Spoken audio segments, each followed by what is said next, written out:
Hey there! Is today your first time here? Or maybe your first time in a while? If so, maybe you're wondering exactly who we are and what this church is all about. Well, we'd like you to know that we're a group of ordinary people who are on an amazing journey together, following Christ. Our guide is the Bible because it's the divinely inspired Word of God, and it will never take us in the wrong direction. Along the way, we hope you'll see that we are welcoming and spiritually passionate, and that getting to know you is a big deal to us. We know that the road is rough sometimes, but we'll work really hard to bring you practical and relevant messages to equip and encourage you through life's ups and downs. We want you to know that we care about this community, and we believe that it's our job to make it a better place. So, no matter who you are or where you've been, we're glad you're here with us today, and we hope that you'll join us on our journey, following Christ and living out His plan for us. So, welcome to church.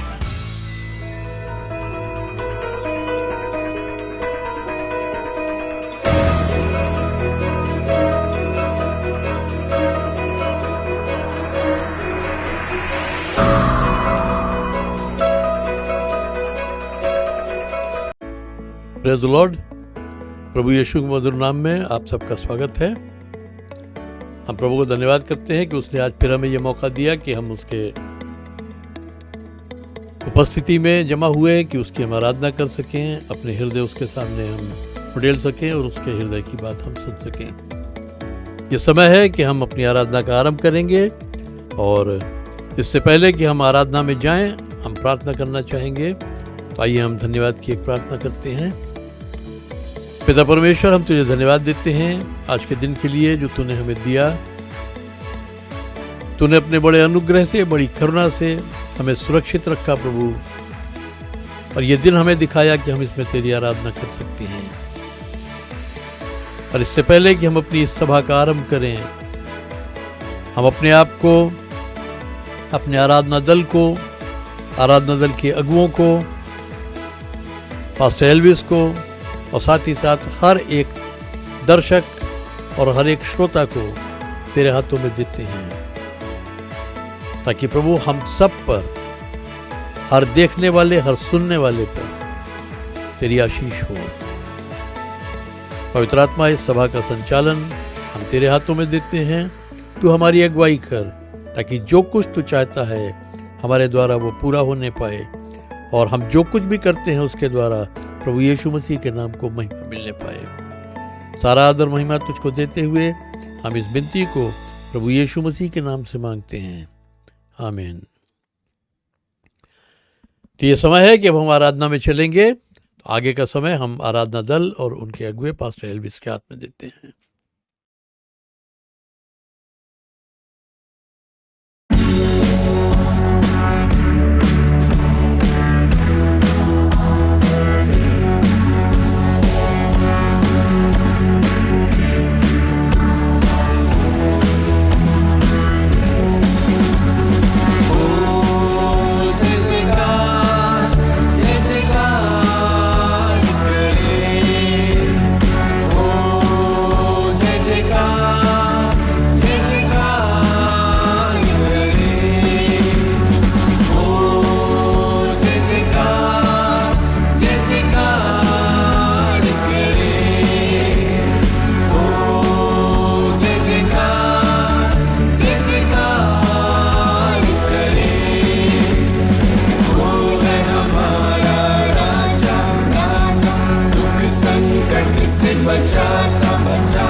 जय जयकार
praise the Lord. आशा करता हूँ आपने आराधना में आनंद उठाया है और ये समय है कि हम प्रार्थना में जाएंगे। हम कुछ लोगों के लिए प्रार्थना करेंगे, विशेषकर उन लोगों के लिए जो बीमार हैं या किसी प्रकार की समस्या में हैं, हम उनके लिए प्रार्थना करेंगे। साथ ही साथ हम उनके लिए भी प्रार्थना करेंगे जो इस सप्ताह में अपने या तो जन्मदिन मना रहे हैं या अपनी शादी की सालगिरह मना रहे हैं। हम उन सब के लिए प्रार्थना करेंगे। तो सबसे पहले हम प्रार्थना करेंगे उन लोगों के लिए जो बीमार हैं या किसी प्रकार की समस्या में हैं। मैं उनके नाम पढ़ूंगा यहाँ। फैज़ाबाद से भाई अकील हैं, शाही जी हैं, अशोक सिन्हा हैं, राजेश हैं, भाई राजा हैं, भाई शीतला सिंह हैं, पंकज हैं, क्षितिज चार्ल्स, बहन सोनमती, अमित, गीता प्रसाद, बहन राजकुमारी, बहन मेबल पीटर्स और भाई राजेश वर्मा। हम इन सब के लिए प्रार्थना करेंगे कि परमेश्वर इन्हें इनकी हर एक समस्या से छुटकारा दे। इसके अलावा लखनऊ से बहन लॉयस बेली हैं, बहन ईवा लाल हैं, ब्रदर सोलोमन हैं, नील गोना हैं, बहन विनीता शब्बीर और उनकी बेटी अंकिता शब्बीर। कानपुर से ब्रदर डेविड डायस, बहन जॉयस डायस, डॉक्टर गौरव डायस, उनकी पत्नी दिशा डायस, भाई राजा विलियम्स और उनका पूरा परिवार। करनाल से हम पास्टर ओलिवर के लिए प्रार्थना करेंगे। बरेली में बहन शकुंतला सिंह हैं, गाज़ियाबाद में भाई प्रखर मिश्रा और अर्जुन हैं, दिल्ली में भाई ब्रदर सोलोमन हैं, हैदराबाद में जॉन विजयन हैं, राहुल, वेंकट, बहन हेलन, हिल्डा, लिली, ललिता, भाई राजेश्वर राव, डेनिस, डिलाइटा, भाई राजनाथ और बहन आशा राजनाथ। मेघालय में बहन Silme D Sangma, Rachel Rikesa D Sangma, Ronaldi Mikharim D Sangma और इनके अलावा और अन्य लोग हैं, सोनिया, जॉन पॉल, शबनम, फरियाद, साइमा, शिजा, शादिया, शमीम, अदीब, औरंगज़ेब। इन सब लोगों के लिए हम प्रार्थना करेंगे जो या तो बीमार हैं या किसी प्रकार की मुश्किल में हैं, कोई मुसीबत इन पर है, कोई परेशानी है जिससे इनको नजात नहीं मिली है। हम इनके लिए प्रार्थना करेंगे। पिता परमेश्वर, हम तुझे धन्यवाद देते हैं कि तू हमारी हर एक प्रार्थना को सुनता है। तेरे कान हमारी दुआ की ओर लगे होते हैं। तो हमारी दुआओं का जवाब देने में आनंदित होता है, खुश होता है। तेरे दिल को इस बात से खुशी पहुंचती है जब हम तुझसे कुछ मांगते हैं। हमने इस समय जितने नाम लिए हैं, हम उन सब के लिए तुझसे विनती करते हैं। जो बीमार हैं उनकी बीमारियां प्रभु यीशु मसीह के नाम से इसी घड़ी जाती रहें। जो मुश्किलात में हैं, जो किसी तरह की समस्या में फंसे हैं, उनके लिए हम प्रार्थना करते हैं। जो मार्ग तूने उनकी निकासी के लिए बनाया है, जो रास्ता तूने उनके लिए बनाया है कि वो उसमें से निकल सकें, उनकी आंखों को खोल के वो उस रास्ते को देख सकें ताकि अपनी अपनी परेशानी से वो निकल सकें और तेरे नाम को वो महिमा और जलाल दे सकें। साथ ही पिता परमेश्वर, हम प्रार्थना करते हैं तमाम उन लोगों के लिए जो इस सप्ताह में या तो अपने जन्मदिन मना रहे हैं या अपनी शादी की सालगिरह मना रहे हैं। हर एक के साथ हो प्रभु और हर एक की सहायता करना, हर एक को आशीष देना। विशेष प्रार्थना हम करते हैं प्रियंका कांत के लिए, जिसने बीते सप्ताह अपना जन्मदिन मनाया। प्रभु उसे भी आशीष दे। भाई सुनील और उनकी पत्नी किरण के लिए हम प्रार्थना करते हैं जो इस सप्ताह में अपनी शादी की सालगिरह मनाने को हैं। हमारी तुझसे विनती है प्रभु, उन्हें आशीष दे। हर एक रीति से उनके जीवन को अपने हाथों में ले प्रभु और अपनी महिमा के लिए इस्तेमाल कर। और भी जो लोग इस सप्ताह में अपने जन्मदिन मनाते हैं या शादी की सालगिरह उनकी है प्रभु, जबकि वो एक नए साल में दाखिल होते हैं, हमारी तुझसे विनती है उनको हर एक तरह से दूनी आशीषों से, दूनी बरकतों से भर दे प्रभु। और उनकी ज़िंदगी के हर एक पहलू में, हर एक क्षेत्र में तो उनको बहुतायत की आशीष दे और हर बात में उन्हें अपनी महिमा के लिए, अपने जलाल के लिए इस्तेमाल कर। सारा आदर महिमा हम तुझको देते हैं पिता परमेश्वर, और इस विनती को हम बड़े धन्यवाद और विश्वास के साथ यीशु नाम से मांगते हैं, आमीन।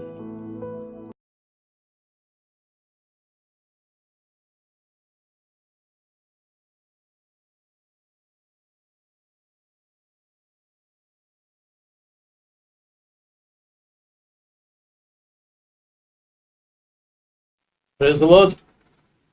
आशा करता हूँ आपने आराधना में आनंद उठाया है, और ये समय है कि हम अपनी आराधना, अपनी इबादत के दूसरे चरण में चलते हैं, जहां हम परमेश्वर को अपनी भेंट चढ़ा के उसकी आराधना करते हैं, जहां हम अपने नजराने उसको पेश करके हम उसकी इबादत करते हैं। आइए मेरे साथ निकालिएगा भजन संहिता 100 और उसका 4था और 5वां पद। जबूर 100 उसकी 4थी और 5वीं आयत। यहां लिखा है, उसके फाटकों में धन्यवाद और उसके आंगनों में स्तुति करते हुए प्रवेश करो। उसका धन्यवाद करो और उसके नाम को धन्य कहो, क्योंकि यहोवा भला है और उसकी करुणा सदा के लिए और उसकी सच्चाई पीढ़ी से पीढ़ी तक बनी रहती है। परमेश्वर अपने वचन पे, अपने कलाम पे बरकत दे। यहां मैंने ये दो आयतें इसलिए चुनी हैं। हम जो इस वक्त खुदा की हुजूरी में आए हैं, परमेश्वर की उपस्थिति में आए हैं, तो हमारे लिए यहां एक आज्ञा दी गई है, एक हुक्म दिया गया है। वो हुक्म क्या है? उसके फाटकों में शुक्रगुजारी के साथ, धन्यवाद के साथ और उसके आंगनों में स्तुति करते हुए, सिताइश करते हुए, हम्द करते हुए दाखिल हो, प्रवेश करो। उसका धन्यवाद करो, उसका शुक्र अदा करो और उसके नाम को धन्य करो, उसके नाम को मुबारक करो। पहली चीज, हम धन्यवाद के साथ हैं, शुक्रगुजारी के साथ हैं। दूसरी चीज, उसकी स्तुति करते हुए, उसकी हम्द करते हुए आए। और तीसरी चीज, हम उसे शुक्र अदा करें और उसके नाम को मुबारक करें, उसके नाम को धन्य करें। यहां मैं एक छोटी सी मिसाल रखना चाहूंगा कि अगर किसी शख्स ने आपके लिए एक बड़ा काम किया हो, आपका कोई काम रुका हुआ हो और उस शख्स ने वो काम कर दिया हो, या आप किसी मुश्किल में रहे हो, किसी मुसीबत में रहे हो और उस शख्स ने आपको उस मुसीबत से छुड़ा लिया हो, या खुदा न करे आप जेल में बंद हो और किसी ने आपकी जमानत करा के आपको छुड़ा लिया हो, तो जब आप उसकी शुक्रगुजारी के लिए, उसको धन्यवाद देने के लिए आप उसके घर जाते हैं कि आप उसको थैंक्स कह सकें, उसको धन्यवाद कह सकें, तो क्या खाली हाथ जाते हैं? मैं नहीं सोचता कि हम में से कोई भी खाली हाथ जाएगा, क्योंकि उस शख्स ने हमारे लिए कुछ किया है, तो हम अपनी शुक्रगुजारी जताने के लिए, अपना धन्यवाद, अपना आभार प्रकट करने के लिए हम उसके लिए कुछ न कुछ नजराना जरूर लेके जाते हैं। नहीं कुछ तो एक डिब्बा मिठाई का ही लेके जाते हैं, लेकिन हम कुछ न कुछ लेकर जाते हैं। खुदा ने हमारे लिए जो काम किया है, वो ऐसा काम किया है जो इस दुनिया में कोई कर ही नहीं सकता। कि हम जब उसके बैरी थे, हम उसके मुखालिफ थे, उस वक्त उसने हमारे लिए अपने एकलौते बेटे को कुर्बान किया।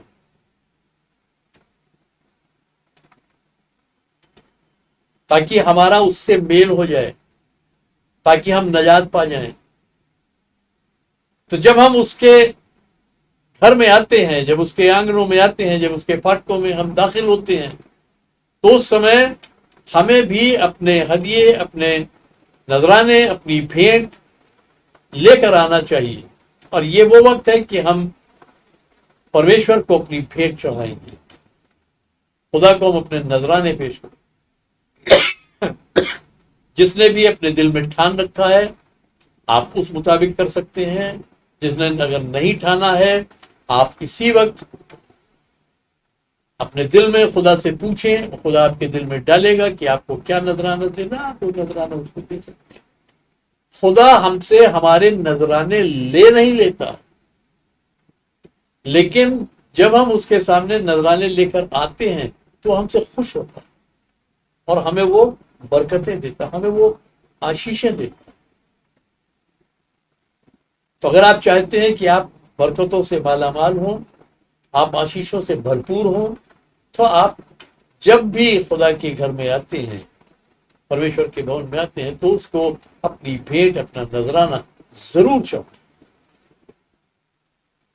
जैसे मैंने पहले भी आपसे एक बार कहा था कि खुदा खुद कहता है कि मेरे सामने कोई भी खाली हाथ ना आए। और ऐसा वो क्यों कहता है? क्योंकि आज हमारे पास जो कुछ भी है, यहां तक कि हमारी एक एक सांस अगर हम देख पा रहे हैं, तो ये भी उसी ने हमको कुव्वत दी है, हमको सामर्थ्य दी है। अगर हम सुन पा रहे हैं, अगर हम बोल पा रहे हैं, अगर हम चल पा रहे हैं, तो ये सब कुछ उसी के अनुग्रह से, उसी के फजल से हमें मिला है। हम सांसें ले रहे हैं तो ये उसका फजल, उसका अनुग्रह है। तो हम जब भी आते हैं उसके पास, तो एक शुक्रगुजारी के साथ आए और खाली हाथ ना आए। तो ये वो वक्त है कि हम उसको अपना नजराना, अपनी भेंट चढ़ाएंगे। और इसके लिए आपके सामने स्क्रीन पर डिटेल्स दी हुई हैं, आप उसके मुताबिक कर सकते हैं। और जो अगली आयत है, अगली आयत क्या कहती है? पहली आयत तो कहती है कि उसके फाटकों में शुक्रगुजारी के साथ, उसके आंगनों में हम्दो सिताइश के साथ दाखिल हो, उसका शुक्र अदा करो और उसके नाम को मुबारक हो, उसके नाम को धन्य कहो। अगला पद क्या कहता है? क्योंकि यहोवा भला है और उसकी करुणा सदा के लिए और उसकी सच्चाई पीढ़ी से पीढ़ी तक बनी रहती है।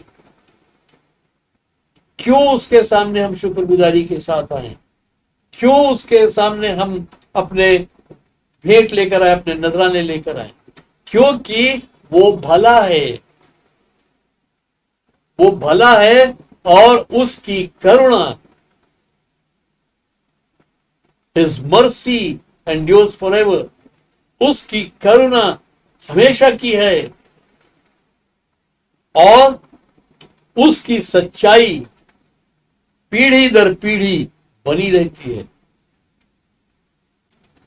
तो वो इतना भला है, इतना महान है, इसलिए हम उसको जब भी उसके भवन में आए तो हम उसको भेंट चढ़ाएं। ये हमारा फर्ज है।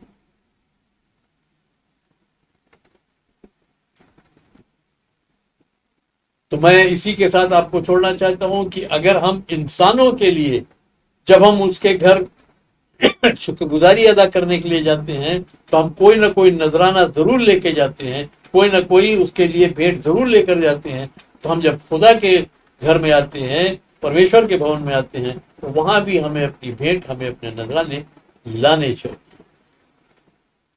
मैं फिर कहूंगा, खुदा हमसे ले नहीं लेता है, लेकिन वो हमारे दिल को देखता है कि हम उसके लिए कितने शुक्रगुजार हैं, हम उसके प्रति कितने धन्यवादी हैं, हम उसके आदर में, उसके सम्मान में, उसको इज्जत देने में हम उसको क्या दे सकते हैं, क्या दे रहे हैं। वो उससे हमारे दिल को देखता है, और जब वो पाता है कि हमारे दिल में उसको देने के लिए एक चाह है, एक हसरत है कि हम उसको दें, तो वो हमें आशीषें देता है, बरकतें देता है।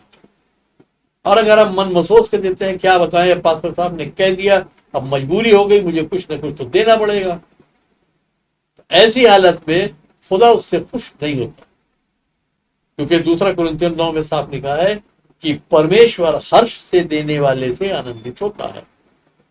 खुदा उससे खुश होता है जो खुशी से देता है। तो ये मौका आपके पास है कि आप खुदा के दिल को खुश कर सकते हैं, परमेश्वर के हृदय को आप आनंद पहुंचा सकते हैं, और आप जैसा आपकी हैसियत हो, जैसा खुदा आपसे कहता हो, आप वैसा करें और खुदा को अपना नजराना पेश करें। आइए हम दुआ करेंगे उन लोगों के लिए जो अपने नजराने, अपनी भेंटें परमेश्वर के भवन में या उसकी कलीसिया के खाते में डालते हैं, क्योंकि इस समय हम भौतिक रूप से, हम जिस्मानी तौर पर नहीं मिल रहे हैं एक जगह पर, हम ऑनलाइन ही सर्विस कर रहे हैं। तो इसलिए अगर आप अपनी भेंट देना चाहते हैं, अपना नजराना देना चाहते हैं, तो आप, जैसा स्क्रीन पर आपको कलीसिया के अकाउंट की डिटेल दिख रही है, आप उसमें ट्रांसफर कर सकते हैं, और एक व्हाट्सएप मैसेज के द्वारा आप मुझे उस चीज को कंफर्म कर सकते हैं, ताकि हम अपनी किताबों में उसको उस हिसाब से एंट्री करें।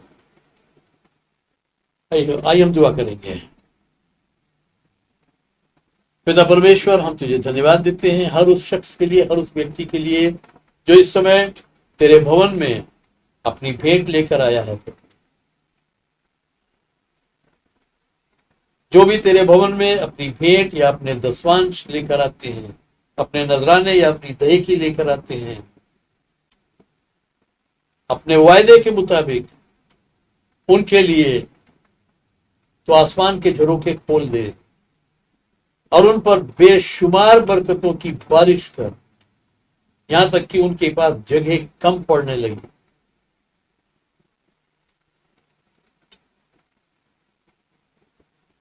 उन्हें ऐसी बरकतें दे, ऐसी आशीषें दे।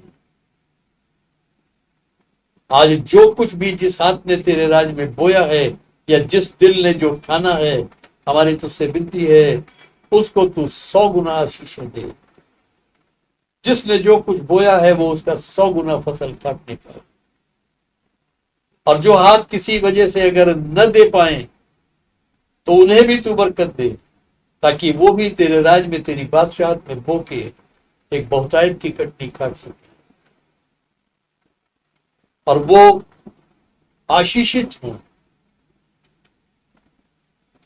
और न केवल आशीषित हो, बल्कि दूसरों के लिए भी वो आशीष का कारण ठहरे, दूसरों के लिए भी वो बरकत का बाइस ठहरे। हर एक को तेरे हाथों में दे देते हैं, और इस दुआ को हम तेरे बेटे और अपने नजात देंदा, अपने मुक्तिदाता प्रभु यीशु मसीह के नाम से मांगते हैं, आमीन।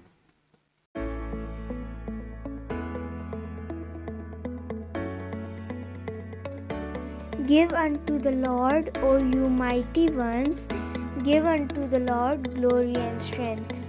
Psalms 29th verse 1. Blessed be the Lord, because he has heard the voice of my supplications. Psalms 28 verse 6. Praise the Lord everyone. Now the Bible verse. The Lord is my light and salvation. Psalms 27 verse 1. ये समय होगा कि हम Sunday school के बच्चों के लिए एक साथ मिलकर प्रार्थना करें। धन्यवाद करते प्रेम पिता परमेश्वर सुंदर दिन के लिए प्रभु, धन्यवाद करते सुंदर समय के लिए। विशेष प्रार्थना करते हैं बच्चों के लिए प्रभु, जो कुछ भी पद इन्होंने सुनाए प्रभु, जिन्होंने दीजिए परमेश्वर, ये उन पे चले परमेश्वर पिता, बहुत देरों के लिए आशीष का कारण बन सके प्रभु जी। अपने जीवन में सर्वप्रथम स्थान आपको दे खुदावन प्रभु, हम प्रार्थना करते हैं परमेश्वर, इस महामारी में प्रभु हर एक को बचाए रखिए प्रभु, हर एक वायरस से परमेश्वर पिता, इनको ज्ञान बुद्धि दीजिए प्रभु, ताकि परमेश्वर ये इनके हर एक क्षेत्र में परमेश्वर आगे बढ़ सके प्रभु जी, और परमेश्वर इनके हृदय में प्रभु आपका प्रेम हो परमेश्वर पिता जी। बने दीजिए परमेश्वर पिता, इनके जीवन में आज्ञाकारिता हो परमेश्वर पिता। हम धन्यवाद करते हैं, इन बच्चों को आपके हाथों में सौंपते हैं, आगे के समय को आपके हाथों में देते हुए इस प्रार्थना विनती को अपने उद्धारकर्ता परमेश्वर मसीह के नाम से मांगते हैं। Praise the Lord. आशा करता हूँ जो वचन आपने अभी सुना और जो बाइबल के पद बच्चों ने सुनाए उनसे आपने आशीष पाई है। मेरा आपसे निवेदन है कि आप इन बच्चों के लिए जो बिना नागा हर रविवार को बाइबल के पद सुनाते हैं, इनके लिए आप प्रार्थना करते रहें ताकि प्रभु इसी आयु से, इसी उम्र से इन्हें अपनी महिमा, अपने जलाल के लिए इस्तेमाल करे। आइए हम मुख्य वचन में चलते हैं और आज का जो हमारा विषय है वो पाया जाता है रोमियो की पत्री, उसका 5वां अध्याय, उसके पहले पद से 10वें पद तक। रोमियो 5, 1 से 10 तक। इसलिए विश्वास के द्वारा धर्मी ठहराए जाने से हमारा अपने प्रभु यीशु मसीह के द्वारा परमेश्वर से मेल मिलाप हो गया है। उसी के द्वारा विश्वास से हमारी उस अनुग्रह में पहुंच हुई है जिसमें हम स्थिर बने रहते हैं और परमेश्वर की महिमा की आशा में आनंदित होते हैं। और केवल यही नहीं, किंतु हम क्लेशों में भी घमंड करते हैं, ये जानकर कि क्लेश धीरज उत्पन्न करता है, और धीरज से अनुभव यानी खरा निकलना, और अनुभव यानी खरे निकलने से आशा उत्पन्न होती है। और आशा लज्जित नहीं करती, क्योंकि जो पवित्र आत्मा हमें दिया गया है उसके द्वारा परमेश्वर का प्रेम हमारे हृदयों में उंडेला गया है। क्योंकि जब हम निर्बल ही थे तभी मसीह ठीक समय पर भक्तिहीनों के लिए मरा। क्योंकि दुर्लभ है कि कोई किसी धर्मी के लिए प्राण दे, संयोग से किसी भले व्यक्ति के लिए कोई मरने का साहस कर भी सकता है, किंतु परमेश्वर हमारे प्रति अपने प्रेम की भलाई इसी बात में प्रकट करता है कि जब हम पापी ही थे तो मसीह हमारे लिए मरा। तो अब और भी अधिक उसके लहू के द्वारा धर्मी ठहराए जाने से हम उसी के द्वारा क्रोध से भी बचेंगे। क्योंकि यदि जब हम बैरी थे तो उसके पुत्र की मृत्यु द्वारा हमारा परमेश्वर से मेल मिलाप हो गया, तो अब और भी अधिक मेल मिलाप होने के बाद उसके जीवन के द्वारा उद्धार भी अवश्य पाएंगे। परमेश्वर अपने वचन पर आशीष दे। हम थोड़ी देर के लिए इन वचनों पर मनन करेंगे और मैं बहुत गहराई में न जाके थोड़ा सरसरी तौर पर आपको इन सभी वचनों पर थोड़ा इंसाइट देता हुआ चलूँगा, थोड़ी बात करता हुआ चलूँगा। पहला पद कहता है, इसलिए विश्वास के द्वारा धर्मी ठहराए जाने से हमारा अपने प्रभु यीशु मसीह के द्वारा परमेश्वर से मेल मिलाप हो गया है। हमारा मेल मिलाप परमेश्वर से हो गया है, उस परमेश्वर से जिससे हम आदम के कारण अलग हो गए थे, जिससे हम अपने जन्म की अवस्था से ही अलग थे। हम इस संसार में परमेश्वर रहित थे, परमेश्वर हमारे जीवन में नहीं था। हमारा उस परमेश्वर से मेल मिलाप हो गया। कैसे हो गया? प्रभु यीशु मसीह के द्वारा हो गया। यानी पिता से मेल कराने के लिए केवल एक जरिया है, वो जरिया है प्रभु यीशु मसीह। और उस जरिए से भी, उसके जरिए भी हमारा मेल मिलाप कैसे होता है? विश्वास के द्वारा, ईमान के द्वारा। जब हम उस पर ईमान लाते हैं, उसकी उस सलीबी मौत पर हम ईमान लाते हैं, उसकी उस कुर्बानी, उस बलिदान पर ईमान लाते हैं और विश्वास लाते हैं, तो इस विश्वास के कारण हम धर्मी ठहराए जाते हैं। क्या हम धर्मी थे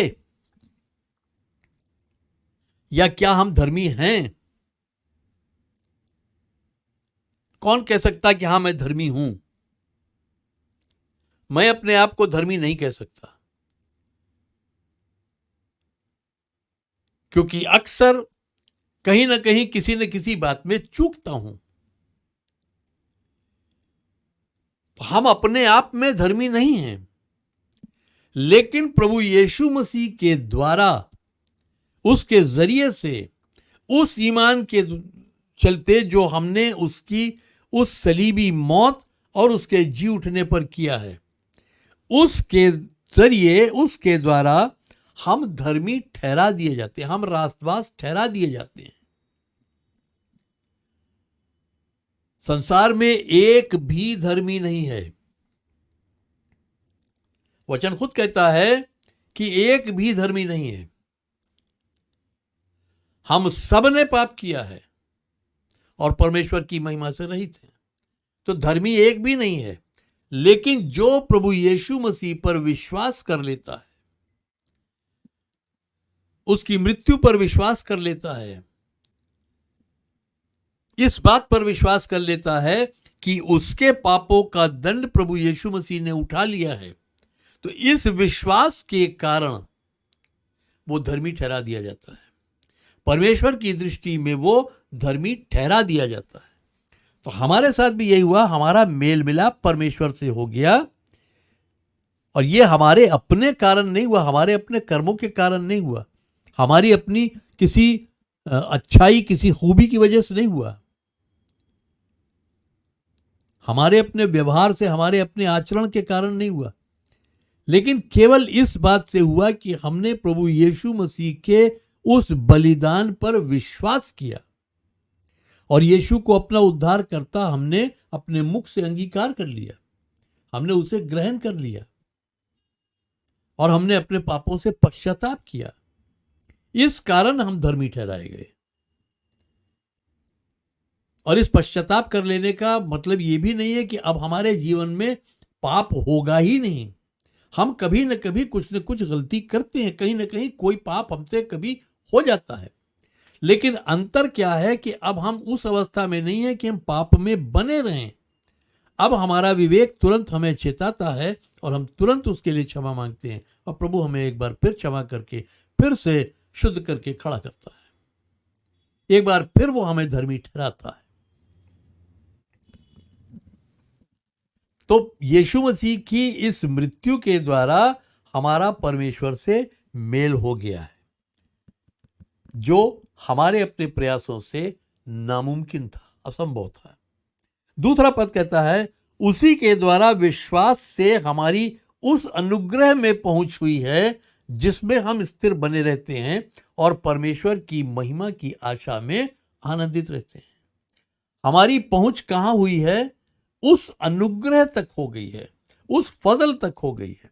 हमारी पहुंच खुदा के उस फजल तक हो गई है। यीशु मसीह के द्वारा विश्वास करने से उस फजल तक हम, उस अनुग्रह तक हम पहुंच गए हैं जो हमें दृढ़ करता है, जो हमें स्थिर करता है, क्योंकि यही अनुग्रह है जो हमें वो दे देता है जिसके हम योग्य नहीं होते हैं। मैंने पहले भी आपको बताया है कि दया और अनुग्रह में क्या अंतर है। दया है कि जो दंड हमें मिलना चाहिए, जो व्यवहार हमारे साथ होना चाहिए वो न किया जाए, वो दया है। लेकिन अनुग्रह यह है कि हम जिसके योग्य न हो वो हमें दे दिया जाए, वो अनुग्रह है। तो हम धर्मी ठहरने योग्य नहीं थे, लेकिन हमें यीशु मसीह की धार्मिकता हमारे खाते में दे दी गई, ये अनुग्रह है। तो इस अनुग्रह के कारण हम स्थिर बने रहते हैं, क्योंकि हम जानते हैं कि यीशु मसीह का अनुग्रह, उसकी धार्मिकता हमारे खाते में देता है। उस अनुग्रह के कारण यीशु मसीह की धार्मिकता हमें मिलती है, और यही कारण है कि हम परमेश्वर के सामने धर्मी ठहराए जाते हैं और आगे क्या है कि और परमेश्वर की महिमा की आशा में आनंदित होते हैं। हम किस बात से आनंदित होते हैं कि एक दिन हम परमेश्वर की उस महिमा में पहुंचेंगे। एक दिन हम महिमा से महिमा बढ़ते हुए हम परमेश्वर की उस महिमा में पहुंचेंगे। एक दिन हम उसके सामने फेस टू फेस खड़े होंगे। एक दिन वो आएगा कि हम हमेशा हमेशा के लिए उसके साथ वास करेंगे, उसके साथ हम रहेंगे। और यह हमारे लिए एक बहुत बड़ी बात है और इस आशा में हम आनंदित रहते हैं। फिर तीसरा पद क्या कहता है? और केवल यही नहीं किंतु हम क्लेशों में भी घमंड करते हैं, यह जानकर कि क्लेश धीरज उत्पन्न करता है। हम क्लेश में भी घमंड करते हैं। आप सोचते होंगे कि क्लेश में घमंड करना यह तो बड़ी विचित्र सी बात है, कौन है जो क्लेश में घमंड करेगा? लेकिन हम क्लेश में भी घमंड करते हैं। क्यों करते हैं? क्योंकि हमारे साथ जो भलाई परमेश्वर ने की है, उसकी विश्वास योग्यता जो हमारे साथ है, उसका अनुग्रह जो हमारे साथ है, उस कारण हम क्लेश में भी घमंड करते हैं। और क्लेश में घमंड करने के 4 कारण हैं, 4 मुख्य कारण हैं। पहला यह है कि हम धर्मी ठहराए गए और परमेश्वर से हमारा मेल हो गया। यह असंभव था। यह एक ऐसा खजाना हमको मिल गया है जो हम ख्वाब में भी नहीं सोच सकते थे। यह एक इतनी बड़ी सौगात हमें मिल गई, एक इतना बड़ा इनाम हमें मिल गया है, इतना बड़ा तोहफा हमें मिल गया है कि जिसकी हमने कभी कल्पना भी नहीं की थी, जो हमारे कभी ज़हन में आया ही नहीं था, वो हमें मिल गया। तो क्योंकि इतना बड़ा हमको एक तोहफा मिल गया है खुदा की तरफ से, परमेश्वर की तरफ से, तो जो भी क्लेश हम पर आता है हम उसमें भी आनंदित होते हैं, क्योंकि हमें मालूम है कि ये जो तोहफा परमेश्वर ने हमें दिया है, इसके जरिए हम उसकी उस बादशाहत में एक दिन दाखिल हो जाएंगे, उसके उस राज्य में हम प्रवेश कर जाएंगे। एक दिन हम उसके साथ सदा सर्वदा रहने के लिए पहुंच जाएंगे। दूसरा कारण है, मसीह यीशु में हमें परमेश्वर का अनुग्रह प्राप्त हो जाता है। हम किसी भी हाल में होते हैं, उसका अनुग्रह, उसका फजल कम नहीं होता। पौलुस तकलीफ में था और उसने लिखा कि मैंने प्रभु से 3 बार प्रार्थना की कि ये कांटा जो मेरे चुभा है इसको निकाल दे, लेकिन प्रभु ने यही कहा कि मेरा अनुग्रह तेरे लिए काफी है, मेरा फजल तेरे लिए काफी है। तू जिस हाल में भी है मत घबरा, उस हाल में भी मैं तुझको सब कुछ दूंगा, मैं तुझे छोड़ूंगा नहीं। अनुग्रह यानी फजल क्या है, मैंने अभी आपको बताया कि हम जिस लायक नहीं है वो भी हमें दिया जाता है। तो एक कारण यह है। तीसरा कारण क्या है कि परमेश्वर का प्रेम हमारे हृदयों में उंडेला गया है, खुदा की मोहब्बत हमारे दिलों में उंडेली गई है। परमेश्वर के लिए लिखा है, परमेश्वर प्रेम है, खुदा मोहब्बत है, गॉड इज लव। वो प्रेम हमारे हृदयों में उंडेला गया है, वो मोहब्बत हमारे दिलों में उंडेली गई है। इसलिए हम क्लेश में भी आनंदित होते हैं, हम दुखी नहीं होते, क्योंकि हम जानते हैं कि इस क्लेश से धीरज उत्पन्न होगा। और चौथा जो कारण है वो है पवित्र आत्मा की सामर्थ। अगर पवित्र आत्मा की सामर्थ हमारे पास है तो हम क्लेश में भी आनंदित रहेंगे, क्योंकि पवित्र आत्मा हमें सामर्थ देता रहेगा, वही हमें सामर्थ देता है। तो क्या लिखा है कि केवल यही नहीं किंतु हम क्लेशों में भी घमंड करते हैं, यह जानकर कि क्लेश धीरज उत्पन्न करता है। धीरज क्या है? धीरज पर बहुत बात होती है। धीरज क्या है? एक मोटे तौर पर अगर मैं आपको धीरज के बारे में समझाऊं, सब्र के बारे में, पेशेंस के बारे में, तो क्या है? What is patience? टू से नो टू पैनिक, यानी हड़बड़ाने को ना कहना। टू से नो टू प्रेशर, दबाव को ना कहना, चिंता को ना कह देना, निराशा को, नाउमीदी को ना कह देना, भय यानी डर को ना कह देना। यह धीरज है। और जिसके पास धीरज नहीं होता वो इन सब चीजों में गिर पड़ता है। वो मुश्किल आते ही हड़बड़ाने लगता है कि अब क्या करूं। जब दबाव उसके ऊपर पड़ते हैं तो वो उस दबाव में आ जाता है। जब हालात उसके थोड़े से बिगड़ते हैं तो वो फिक्रों में, चिंता में डूब जाता है। चिंताएं उस पर हावी हो जाती हैं। जब हालात नहीं सुधर रहे होते हैं तो वो नाउमीद होने लगता है, निराश होने लगता है और आने वाले खतरे की सोचकर वो डर जाता है। लेकिन अगर हमारे पास धीरज है तो हम इन सब पर जयवंत होते हैं, इन सब पर हम गालिब आते हैं। चौथा पद कहता है, और धीरज से खरा निकलना और खरे निकलने से आशा। जितना हम धीरज रखते हैं उतना हम खरे निकलते हैं। अगर हम धीरज खो दें तो हम खरे नहीं निकल सकते।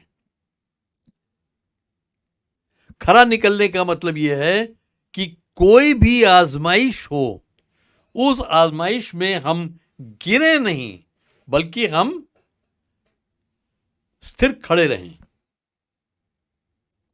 जो धीरज रखता है वो होशो हवास कायम रखता है, और जो होशो हवास कायम रखता है वो डूबता नहीं, वो गिरता नहीं, वो हारता नहीं।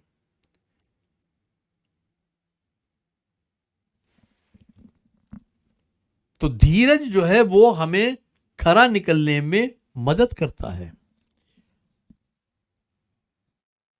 इंग्लिश में लिखा है, and faith produces experience.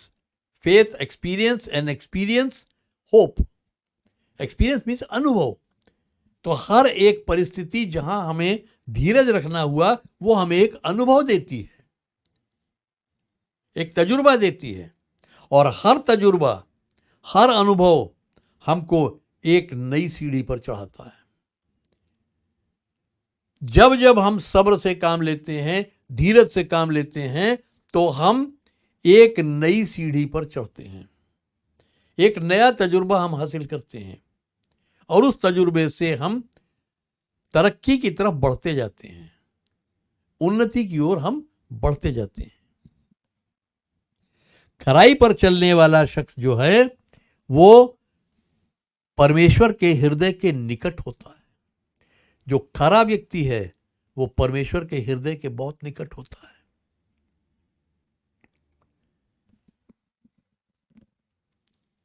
जितना हम सब्र करते हैं उतना हम आशा में आनंदित रहना सीखते जाते हैं, उतना ही आशा हमें आनंदित करती जाती है, उतना ही हम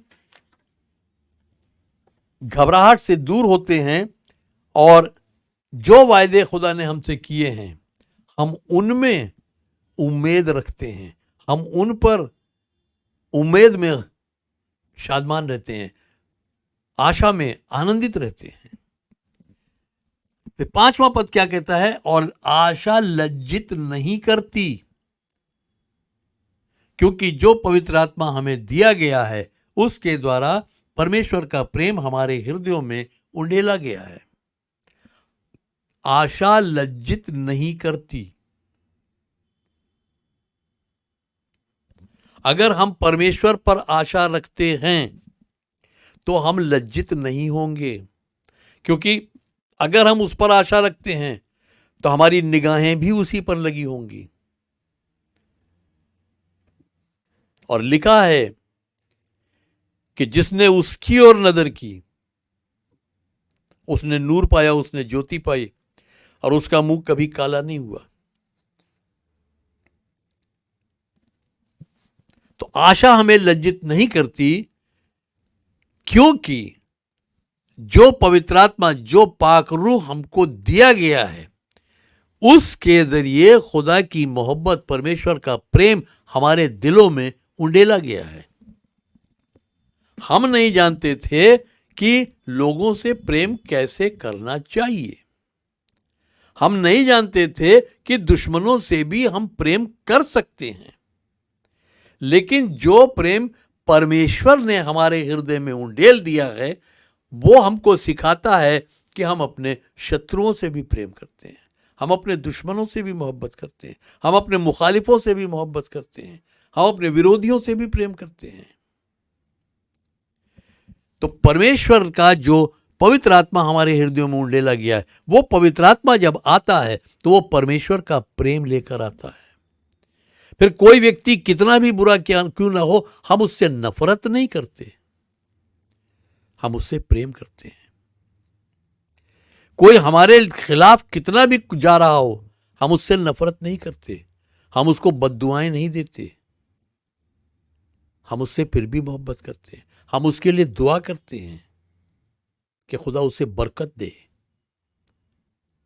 अगर वो गलत जा रहा है तो हम उसके लिए दुआ करते हैं कि खुदा उसको सही रास्ते पर लौटा ले आए, ताकि ऐसा ना हो कि वो बर्बाद हो। तो जो पवित्र आत्मा हमें दिया गया है, उसके द्वारा परमेश्वर का प्रेम हमारे अंदर उंडेला गया है। परमेश्वर क्या चाहता है कि हम उसकी महिमा इस पृथ्वी पर प्रकट करें। अभी मैंने पहले आपसे बात की थी विश्वास के ऊपर कि परमेश्वर का विश्वास तुम्हारे पास होना चाहिए। यानी परमेश्वर अपना विश्वास हमें देता है, परमेश्वर अपना प्रेम हमें देता है, अपना ईमान देता है, अपनी मोहब्बत देता है, ताकि हम उसके जैसे बने। जैसे वो चाहता है कि हम विश्वास में या ईमान में हम उसके जैसे बने, वैसे ही वो चाहता है हम मोहब्बत में भी, प्रेम में भी हम उसके जैसे बने। और इसी वजह से वो हमें अपनी मोहब्बत देता है, अपना प्रेम देता है, और वो प्रेम हमारे अंदर से प्रकट होता, हमारे अंदर से निकलता है। तो परमेश्वर चाहता है कि इस पृथ्वी पर, इस जमीन पर हम परमेश्वर के प्रेम का, खुदा की मोहब्बत की एक मिसाल बन जाए, एक प्रतीक बन जाए। और यीशु मसीह ने वो करके दिखाया।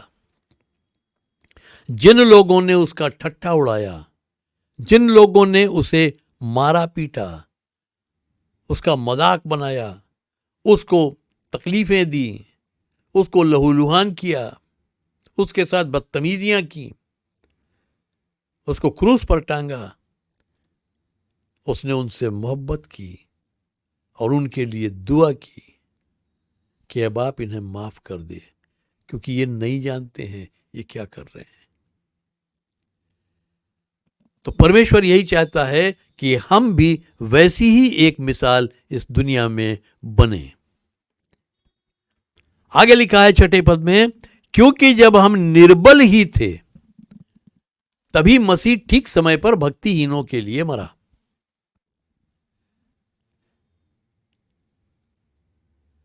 मसीह किसके लिए मरा? भक्तिहीनों के लिए, अनगॉडली लोगों के लिए, जिनका परमेश्वर के मार्गों में चलने से कोई मतलब नहीं है, उनके लिए वो मरा। तो क्या लिखा है? क्योंकि जब हम निर्बल ही थे, जब हम कमजोर ही थे, तभी ठीक समय पर मसीह भक्तिहीनों के लिए मरा। तो हम निर्बल थे। हमारी पहले की स्थिति क्या थी? हम जब मसीह में आ गए तो हम जो बन गए वो बन गए, लेकिन इससे पहले हम क्या थे? वो निर्बलता हमारी क्या थी? पहली चीज ये कि हम बलहीन थे, हमारे पास बल नहीं था, हमारे पास जोर नहीं था,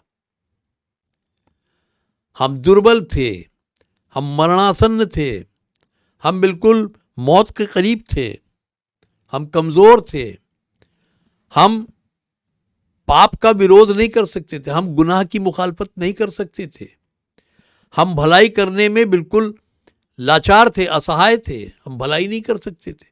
हमारी वो परिस्थिति थी, यानी हमारी बलहीनता की परिस्थिति ये थी कि हम दुर्बल थे, हम मरणासन्न थे, हम पाप का विरोध नहीं कर सकते थे, हम भलाई करने में बिल्कुल असमर्थ थे, नाकाम थे हम। दूसरी चीज क्या है? हम भक्तिहीन थे, भक्तिहीनता थी हमारे अंदर, यानी हम पाप में डूबे हुए थे, हमारे अंदर पाप था, हम रास्ता भटक चुके थे, पथभ्रष्ट हो चुके थे, हम शैतान के चलाए चलते थे, जैसा वो कहता था हम वैसा चलते थे, हम उसके गुलाम की स्थिति में थे, हम उस हाल में थे कि हम उसके गुलाम थे। तो हमारी निर्बलता के जो पैमाने हैं वो मैं आपको बता रहा हूं। हमारी निर्बलता की कौन कौन सी बातें थी जो हमें निर्बल बनाती थी? हमारी बलहीनता कि हम कमजोर थे, हम मौत के करीब थे, हम पाप का मुखालफत नहीं कर सकते थे, हम भलाई करने में हम बिल्कुल नाकाम थे, नहीं कर सकते थे। भक्तिहीनता यानी हमारे अंदर पाप था, हम रास्ता भटके हुए लोग थे, हम शैतान के चलाए चलते थे और हम एक गुलाम की हालत में थे, हम शैतान के गुलाम थे। तीसरी अवस्था हमारी क्या थी? हम पापी थे। पापी का अर्थ ये है, मैंने पहले भी आपको कई बार कहा है कि मनुष्य पाप करने से पापी नहीं होता है, लेकिन वो पापी है इसलिए पाप करता है। इंसान गुनाह करने से गुनहगार नहीं होता है, लेकिन गुनहगार है इसलिए वो गुनाह करता है। वो पाप का बीज हमारे अंदर पैदाइश से है। तो हम पापी अवस्था में थे, हम खुशी ढूंढते थे, हम आनंद ढूंढते थे, हम खुशहाली ढूंढते थे और उसके लिए हम सारे प्रयास करते थे, सारी कोशिशें करते थे, लेकिन हर बार हम अपना जो लक्ष्य है, जो निशाना है, वो चूकते थे और हम उस निशाने तक नहीं पहुंच पाते थे, हम उस लक्ष्य तक नहीं पहुंच पाते थे। यानी हम जहां भी खुशी ढूंढते थे हमें वो खुशी नहीं मिलती थी। और चौथी स्थिति हमारी क्या थी कि हम बैरी थे, हम मुखालिफ थे, हम दुश्मन थे, हम परमेश्वर के दुश्मन थे, खुदा के दुश्मन थे, हम पवित्रता यानी पाकीज़गी के, हम पवित्रता के दुश्मन थे, हम परमेश्वर और पवित्रता दोनों से नफरत करते थे, उनसे हमारा कुछ लेना देना नहीं था और खुल्लम खुल्ला इन दोनों से हमारी लड़ाई चलती थी।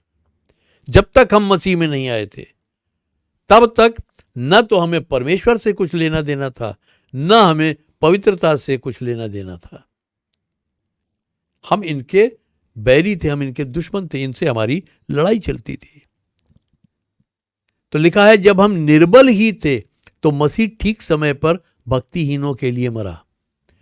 तो हमारी उस अवस्था में तब यीशु मसीह बीच में आया और वो हमारे लिए मरा। जब हम पढ़ते हैं कि भक्तिहीनों के लिए मरा तो ये मत सोचिए कि वो किसी और के लिए मरा, वो आपके लिए मरा, मेरे लिए मरा, क्योंकि मैं भक्तिहीन था, मैं दुर्बल था, मैं पापी था, मैं बैरी था, वो मेरे लिए मरा।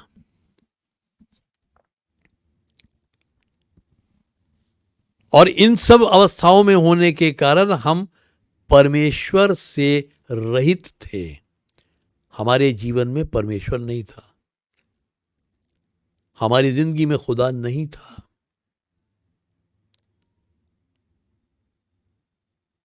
और उस अवस्था में, उस हालत में यीशु मसीह मेरे और आपके लिए क्रूस पर बलिदान हुआ। भक्तिहीन,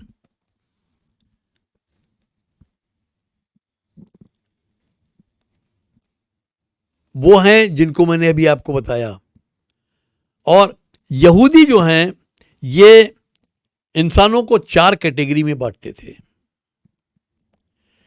इनके हिसाब से इंसानों की 4 कैटेगरी थी। एक वो जो खरे लोग थे। खरे लोगों का क्या कहना था? जो मेरा है वो मेरा है, जो तेरा है वो तेरा है। साफ बात, खरी बात। दूसरी कैटेगरी कौन सी थी? जो समझौता करने वाले लोग थे, जो कॉम्प्रोमाइज करते थे या जो एडजस्टमेंट करते थे, जो किसी न किसी तरह से कुछ न कुछ अपना तालमेल बैठाते थे। तो उनका कहना क्या था कि जो मेरा है वो तेरा है और जो तेरा है वो मेरा है। खरा आदमी क्या कहता था? जो मेरा है वो मेरा है, जो तेरा है वो तेरा है। लेकिन जो समझौता करने वाले लोग थे वो कहते थे जो मेरा है वो तेरा है और जो तेरा है वो मेरा है। मेरे पास 1000 रुपए हैं वो तेरे हैं, तेरे पास लाख रुपए हैं वो मेरे हैं। तीसरी कैटेगरी थी पवित्र या धर्मी लोग, रास्तबाज लोग। वो क्या कहते थे कि जो मेरा है वो तेरा है और जो तेरा है वो भी तेरा ही रहे।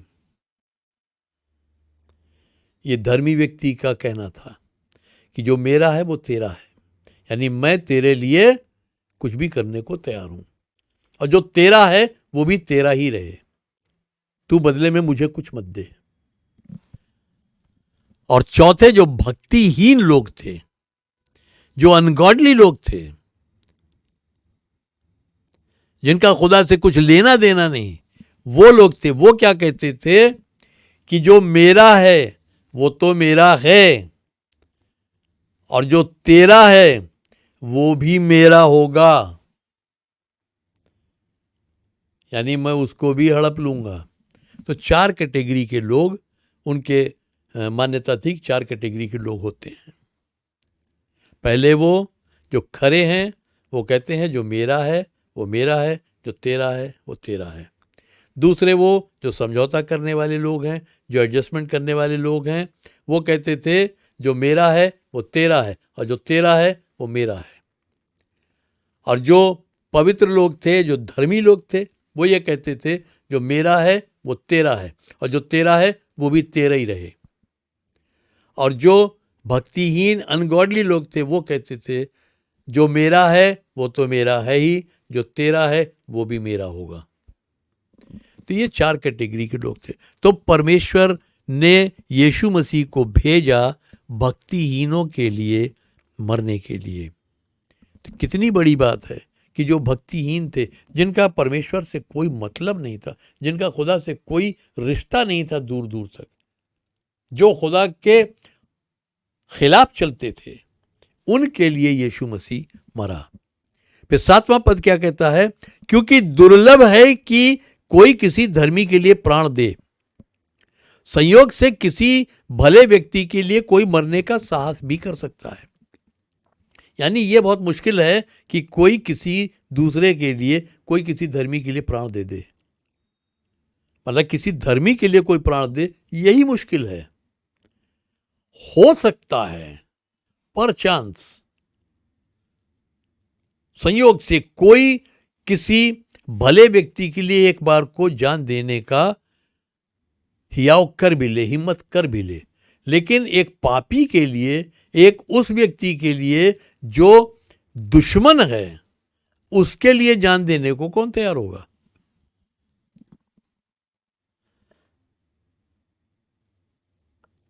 तो ये कठिन है कि कोई धर्मी के लिए जान दे, तो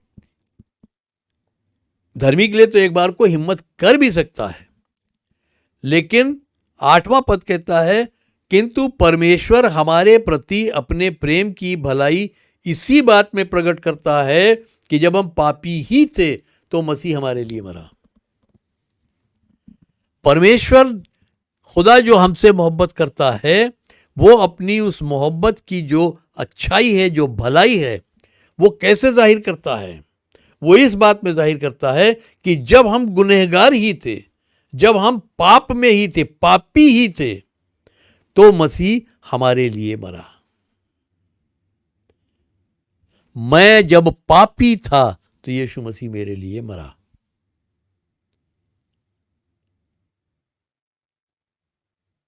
वो मरा 2000 साल पहले, लेकिन मेरे पापों का दंड उसने अपने ऊपर लिया, क्योंकि उसको मालूम था कि मैं कौन हूं। तो परमेश्वर अपने प्रेम की भलाई इस रीति से प्रकट करता है कि जब हम पापी ही थे तो मसीह हमारे लिए मरा। मनुष्य के प्रेम और परमेश्वर के प्रेम में यह अंतर है। हम जो हमारे साथ भला है, हम उसके साथ भलाई करते हैं, लेकिन जो हमारे साथ बुरा है, क्या हम उसके साथ भलाई करते हैं? परमेश्वर का प्रेम वो प्रेम है कि वो अपने दुश्मनों से भी प्यार करता है और उनको भी मौके पर मौका देता है कि वो अपनी बुराई छोड़ के नेकी और भलाई के मार्ग पर आ जाएं, ताकि बच जाएं। लिखा है, चख कर देखो कि प्रभु भला है। जिन्होंने उसको चख कर देख लिया, वो जान गए कि वो कितना भला है। अभी मैंने जैसे बताया कि जो भक्तिहीन लोग हैं वो कैसे, मैं अपने पुराने जीवन में जब झांक के देखता हूं तो मैं पाता हूं कि मैं कितनी बुरी हालत में था, लेकिन जब मैंने यीशु मसीह को चख कर देख लिया तो देख लिया कि उसके जैसा और कोई नहीं है। जो बात यीशु मसीह में है वो किसी में नहीं है, वो और कहीं है ही नहीं। क्योंकि जब मैं उसका दुश्मन था तो उसने मेरे बदले में अपनी जान दी। मेरी जितनी भी बुराइयां थी, जितने भी पाप मैंने किए थे, उन सब का दंड उसने अपने ऊपर सह लिया। कितना बड़ा प्रेम है ये।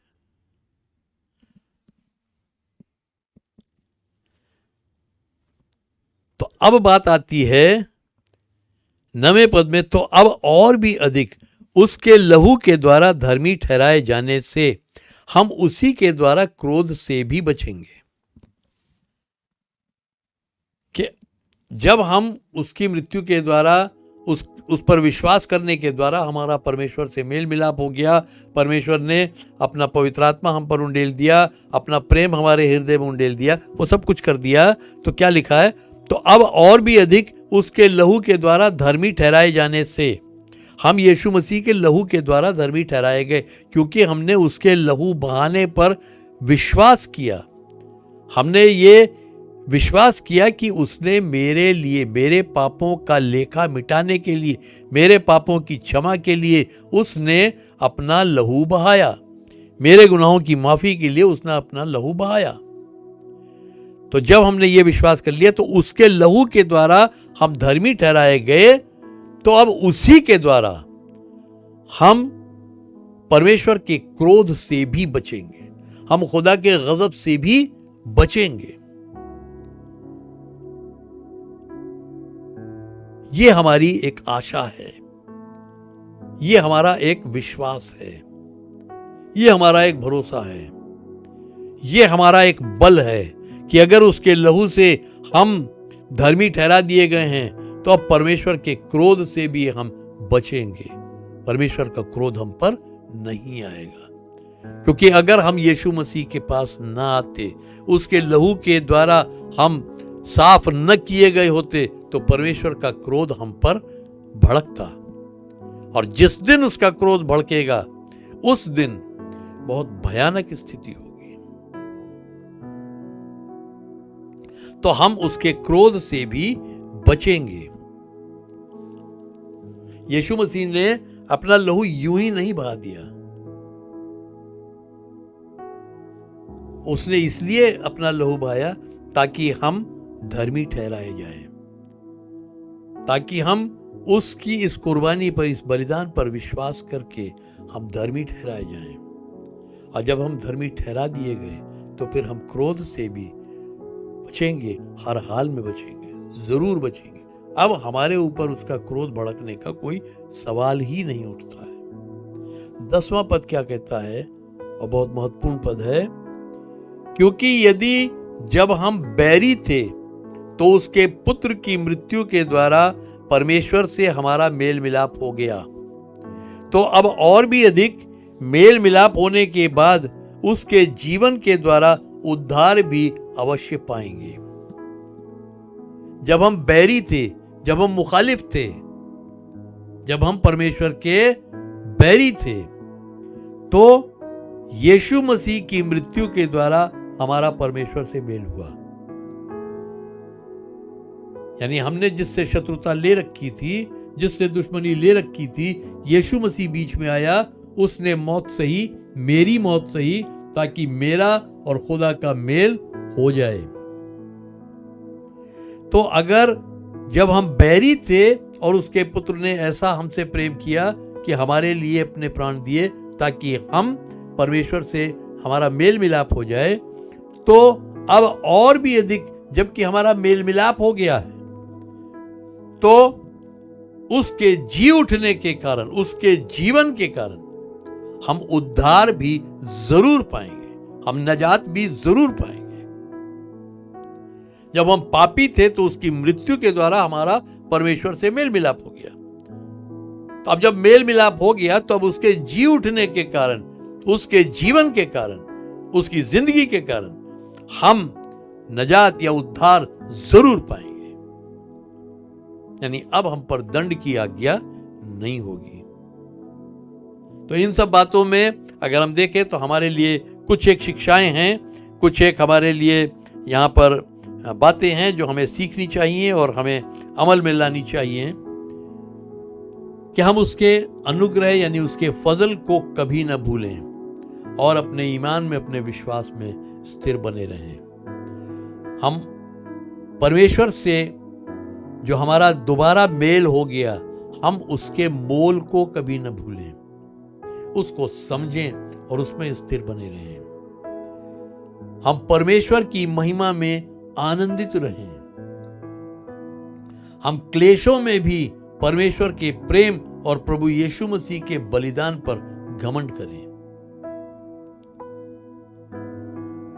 हम धीरज रखना सीखें, क्योंकि इससे अनुभव मिलते हैं और हर अनुभव हमको खरा निकलने में मदद देता है। हम उस आशा में बलवंत रहें, हम उस उम्मीद में जोरावर रहें जो खरे निकलने से मिलती है और हमें किसी भी रीति से, किसी भी तरह से लज्जित या शर्मसार नहीं होने देती।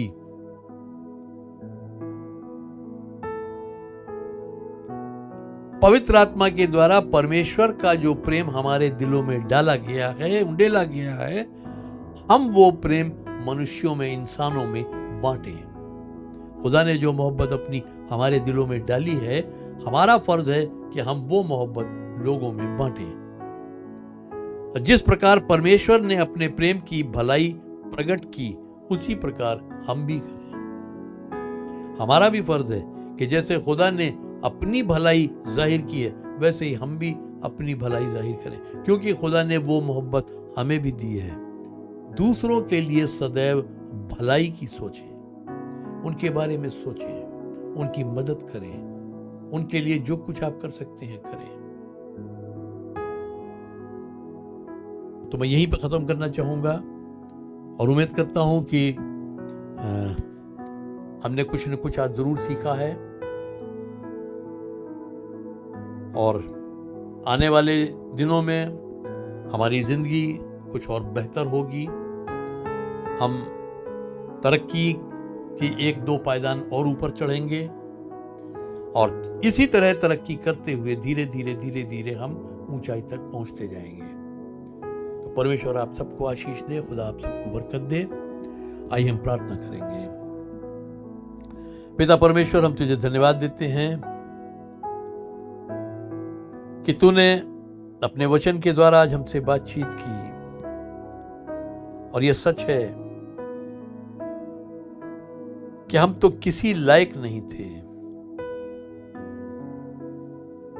हम इस लायक भी नहीं थे कि हम तेरी ओर नजर उठाकर देख सकते, लेकिन तूने तो हमें उठाकर और अपनी आंख की पुतली बना लिया। हम तो इस लायक भी नहीं थे कि हम तेरा नाम अपनी जुबान पर ला सकते, लेकिन तूने हमें अपना कलाम देने के लिए, अपना वचन देने के लिए अभिषिक्त कर दिया।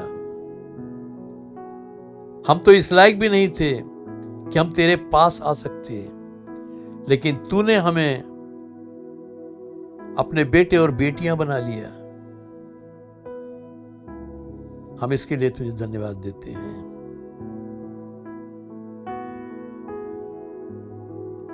और पवित्र आत्मा, हमारी तुझसे विनती है, हमारी इस तरह अगुवाई कर, रहनुमाई कर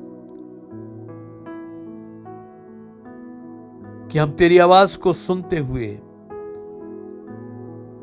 हर उस डगर पर चलने की कोशिश करें जो तू हमें दिखाता है, ताकि हम तेरे मंसूबों को, तेरी मंशा को पूरा कर सकें। हर एक देखने और सुनने वाले पर तेरी बरकत हो, तेरी आशीष हो। हर एक को अपने हाथों में थाम और अपनी महिमा के लिए इस्तेमाल कर। जब हम इस सभा से विसर्जित होते हैं, हमें से हर एक के साथ होना, और आज का दिन हमें अपनी महिमा, अपने जलाल के लिए इस्तेमाल करना। होने देना आज हम किसी के काम आ सकें, किसी के साथ भलाई कर सकें, किसी के साथ तेरी मोहब्बत, तेरा प्रेम बांट सकें, किसी रोते हुए को हम हंसा सकें, किसी दुखी को हम तसल्ली दे सकें। हमारी मदद करना, हमारी सहायता करना, इसी विश्वास के साथ कि तू हमारे साथ है और हमारी मदद जरूर करेगा। हम इस विनती को बड़े ईमान और शुक्रगुजारी के साथ प्रभु यीशु मसीह के नाम से मांगते हैं, आमीन। हम सब एक साथ मिलकर बोलेंगे, अब हमारे प्रभु यीशु मसीह का अनुग्रह, परमेश्वर पिता का प्रेम और पवित्र आत्मा की सहभागिता हम सब के साथ अब से सदा तक होती रहे, आमीन। अंत में मेरा एक बार फिर आपसे निवेदन है, यदि आपके पास कोई प्रश्न है या कोई प्रार्थना का निवेदन है या कोई गवाही है, तो स्क्रीन पर दिए गए व्हाट्सएप नंबर पर या ईमेल आईडी पर आप हमें भेज सकते हैं। और अगर आपकी गवाही है तो अच्छा है कि आप उस गवाही का एक छोटा सा वीडियो बनाएं, 2-3 मिनट का, और आप वो वीडियो हमें भेजें, और हम कोशिश करेंगे कि हम आने वाले समय में उसको, वो वीडियो हम दिखा सकें। और इसके साथ ही मेरा आपसे निवेदन है, मेरी आपसे गुजारिश है कि आप हमारे फेसबुक पेज को लाइक करें, शेयर करें अपने दोस्तों में, अपने रिश्तेदारों में, अपने मिलने वालों में, ताकि वो भी परमेश्वर के वचन से सुनकर आशीष पाएं। और हमारे YouTube चैनल को अगर आपने सब्सक्राइब नहीं किया है, तो मेरा आपसे निवेदन है, गुजारिश है कि आप हमारे YouTube चैनल को भी सब्सक्राइब करें। सब्सक्राइब करने के कोई पैसे नहीं पड़ते हैं। आप सब्सक्राइब करें, लाइक करें, शेयर करें, और साथ ही साथ जो बेल आइकन है वो जरूर दबा दें, ताकि जो भी हमारे अगले नोटिफिकेशंस हैं वो आपको समय से और बराबर मिलते रहें। और हम आपस में संबंध बनाए रख सकें। परमेश्वर आप सबको आशीष दे। आपका आज का दिन खुशियों भरा हो, आशीषों भरा हो और बहुतायत से परमेश्वर आपको अपनी महिमा, अपने जलाल के लिए इस्तेमाल करे। धन्यवाद।